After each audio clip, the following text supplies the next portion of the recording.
अस्सलामुअलैकुम।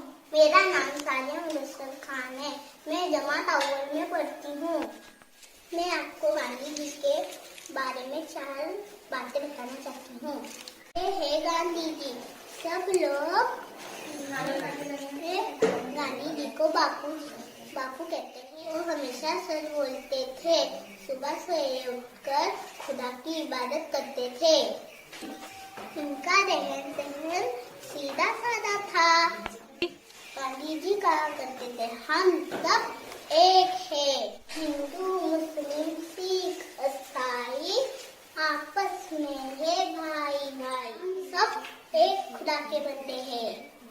पहले हमारे मुल्क पे अंग्रेज राज किया करते थे। बापू ने कहा, आओ हम सब मिलकर अपने मुल्क को आजाद कराए।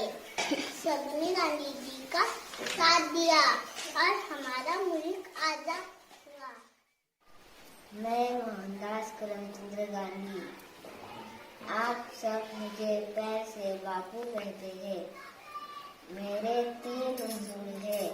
बुरा मत कहो, बुरा मत सुनो, बुरा मत देखो।